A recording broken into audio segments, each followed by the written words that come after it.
Ang susunod na programa ay rated G. Ito ay pwede sa lahat ng manonood. Good evening, Uni A. Welcome to another episode of Tonight with Educators.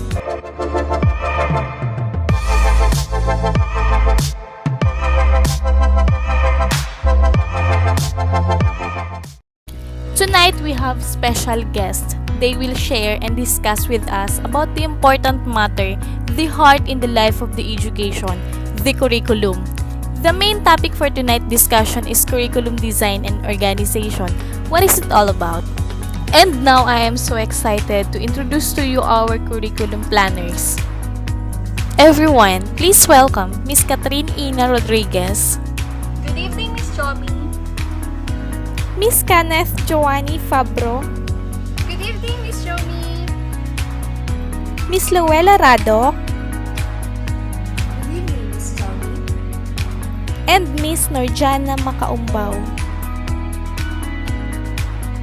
Curriculum planners, good evening and welcome to the show. I am Chomi, your host for tonight, and this is Tonight with Educators.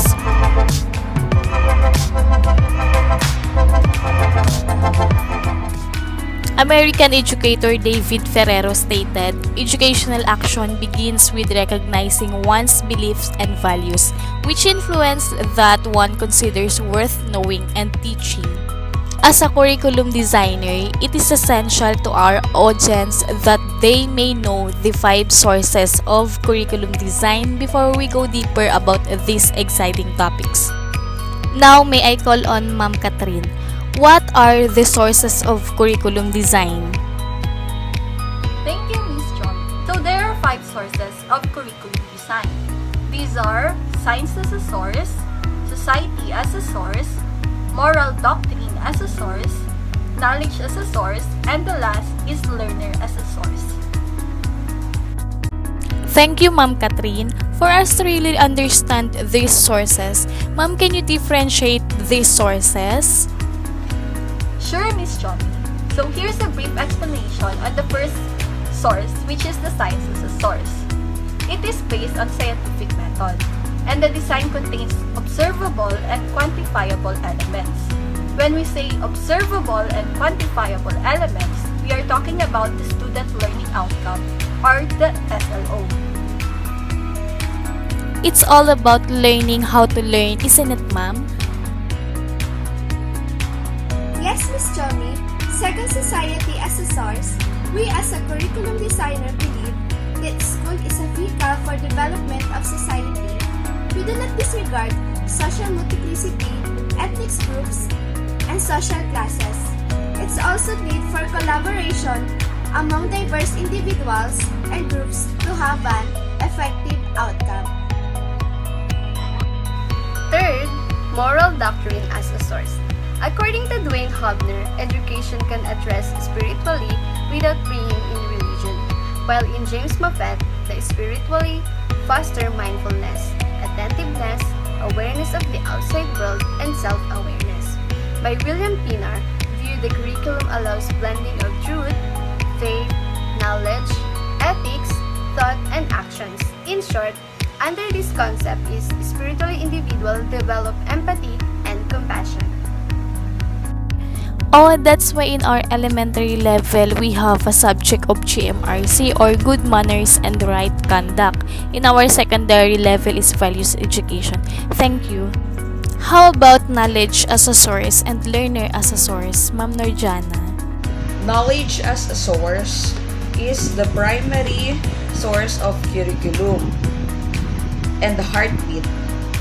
Spencer positions knowledge with the framework of a curriculum. And the last is the learners as a source.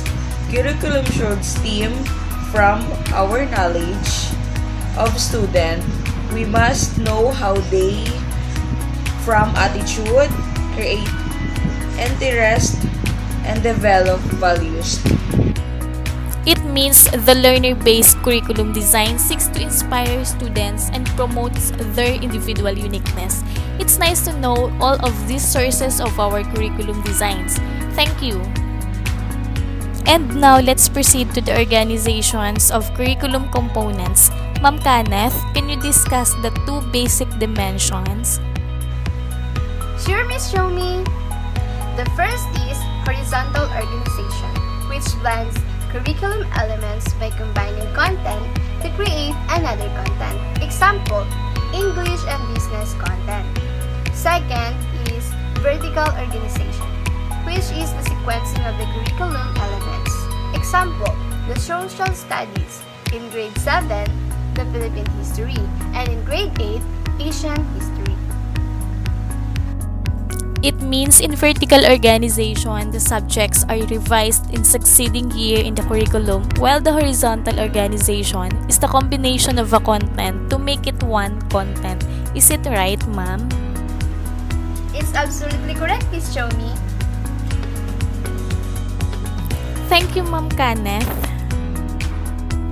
For the next part, let us know what are the curriculum design qualities. But before we go to the discussion, let's have a short break.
And here we're back. As I mentioned earlier, all design have qualities in common with other design. It is the combination of features that makes each design unique. What are the following features of this curriculum design? Curriculum scope refers to the breadth and depth of curriculum content.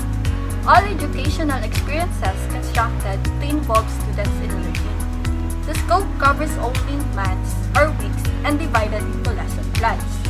To view the curriculum scope, we must consider the three domains: the cognitive, affective, and psychomotor, while the curriculum sequence is concerned with the order of topics. It is also called a vertical dimension, as mentioned earlier by Ma'am Kenneth. The curriculum is sequenced based on Piaget's theory of cognitive development. Continuity refers to smoothness or absence of disruption in the curriculum over time. Continuity is mostly manifested in Jerome Bruner's notion to the spiral curriculum, while integration linking all types of knowledge and experience contained within the curriculum plan. It is interdisciplinary curriculum. Articulation. It refers to the smooth flow of curriculum on both vertical and horizontal dimensions. Vertical articulation suggests sequencing of content from one grade level to another.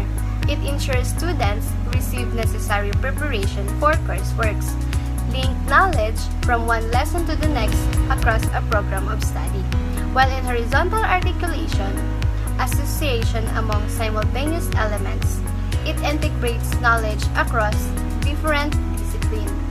So articulation is combined content in one portion of the educational program, which content similar in rationality or subject matter. In designing curriculum, educator will provide necessary weight to each part of design.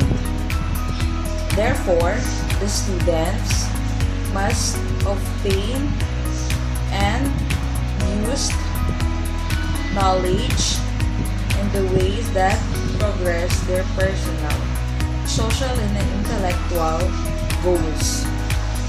Having balanced curriculum involves constant modification as well as balance one's philosophy and psychology of learning.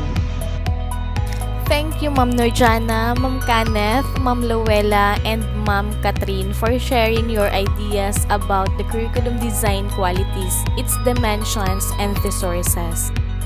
For sure, all of our audience, the future educators are enlightened about this matter. But wait, there is more. We will be right back for a minute and I will introduce to you the next group of curriculum planners.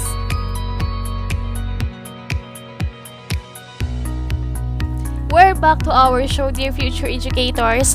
This time, let us talk about the types of curriculum designs. What are these? And now, let us welcome our another curriculum planners, Mr. Ali Montaha Babaw Jr., Miss Anne Rose Hapitana, Miss Jamel Rose Ballesteros, and Miss Nailin Velasco. There are three types of curriculum design. First, the subject-centered design. Second, the learner-centered design. And the problem-centered design. Each category comprises several examples as cited in the chart.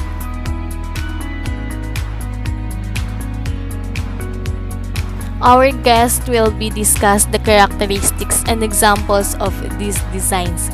May I call on Ma'am Nailin? Can you tell us about the subject-centered design? Subject design is the oldest and best-known school design. It is organized according to how essential knowledge has developed in the various subject areas in the subject matter design. Thank you, Ma'am. John Dewey was one of the proponents mentioned in the subject design. What was his principle about this matter? Yes, for Dewey, the curriculum should emphasize both subject matter and learner. We need the knowledge from the learner experiences and essential, transmitting second-hand knowledge and other ideas. Thank you, Ma'am Nailin. Now, let's proceed to the subcategories in subject-centered design. Ma'am and Sir, can you share with us about this matter? Discipline design. The proponent of this design are Arthur King and John Brown. Point out that the discipline is a specific knowledge that has following important characteristics. A community as a person, an expression of human imagination, a domain, tradition, mode of thinking. Conceptual structure, specialist language, heritage of literature, network of communication, privately and effective sense, and instructive community. Brunner also stated that any subject can be taught in some effectively honest from any child at any stage of development. Broad field design is also known as interdisciplinary design. In this discipline, it gives the students a comprehensive understanding of all the content areas. It simply combines two or more related subjects. Now in our time, the design is used only in the introductory course in college level and widely used within the K-12 curriculum. Correlational design identify ways in which subjects can be linked between separate subjects and content, yet it maintains their own identities. Mathematics and science that are frequently correlated. Example, in chemistry subject which have the unit in math that deals with the mathematics, and it requires to conduct experiments. Therefore, the content areas retain their characteristics and the course maintain their subject matter specialties. Process design. The proponent of this design advised the students to learn process, teaching the students how to think. This is to develop learners on how to learn the application of process to subject matter. It is also focused on the student as a meaning maker. Thank you, Ma'am and Sir, for discussing about subject-centered design. Future educators, are you ready to know the second type of curriculum design? It is very significant to our students, the learner-centered design. Sir Ali, can you elaborate to us about this design? Child-centered design. Proponents of this design believe that students must be enthusiastic in their learning environment. In the book of Ornstein and Hankins, it says knowledge as an outgrowth of personal experience. Learners are actively construct their own understandings. The experience curriculum refers to how the child responds to, engages with, or learns from the events, people, materials, or social or emotional environment of the classroom. Teachers' role is to build an inspiring learning environment. We believe in the continuity of experience, or the connection between the students' learning experiences and the students' future decisions and behavior. We also believe that educational experiences require interaction between the student and their environment in order to be effective. Romantic or radical design. These followers basically follow Rousseau's position on the value of attending to the nature of individuals, while Pestalozzi's philosophy that individuals can find their true self by looking to their own nature. Curricular leaders that support radical consider the individual Humanistic design.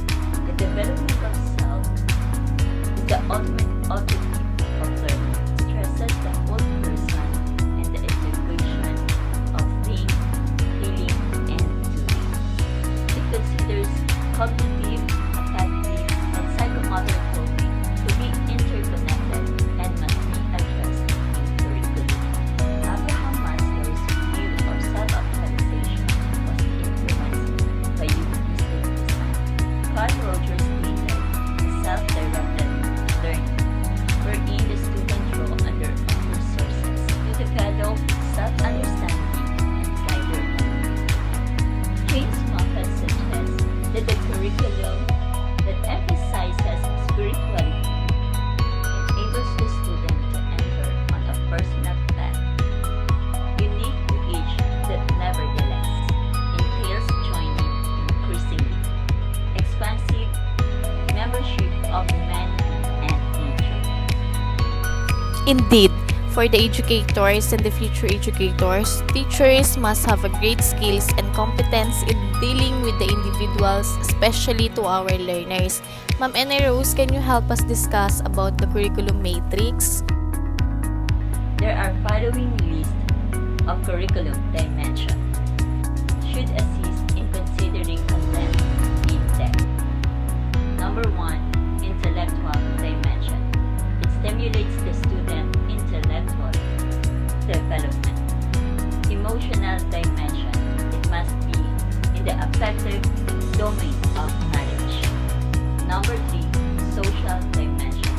It students' social development and stresses human relations. Number 4, physical dimension, commonly referred to as psychomotor domain of knowledge. Number 5, aesthetic dimension. Number 6, transcendent or spiritual dimension, content that causes students to reflect on the nature. Thank you, Ma'am Anna Rose, for the curriculum matrix. Last but not the least, the third type of curriculum design concentrates on real-life problems of individual and society, problem-centered design. Ma'am Jamel will discuss about life situation design and Sir Ali will be discuss about reconstructionist design. Ma'am Jamel. Life situation design. By Spencer's curriculum, stress activities for complete living are as follows: sustain life, enhance life, aid in rearing children, maintain the individual's social and political relations, and lastly, enhance leisure, task, and feelings. In this design, it also deals with persistent life, focus on problem-solving procedures, and to use the past and present experiences to examine aspects of living. Reconstructionist design. Promote social activities aimed at reconstructing society and its emphasize social justice to its curriculum. Reconstructionist educators focus on a curriculum that highlights social reform as the aim of education. Example of a reconstructionist approach: watching a movie and ask that student to make a reflection or essay about the movie, anything about they wanted, and to express themselves in their essay however they are pleased. There are performance states about this design. George Counts says that society has totally organized to promote common good. Theodore Bramwell, father of Reconstructionism, he believed that education have the responsibility to mold human beings into cohesive and compassionate society. The student will involve in an examination of the local, national, and international community to address the humanities problems. Thank you, Ma'am and Sir, for sharing and discussing all about your ideas and expertise being a curriculum planner. Thank you for being with us.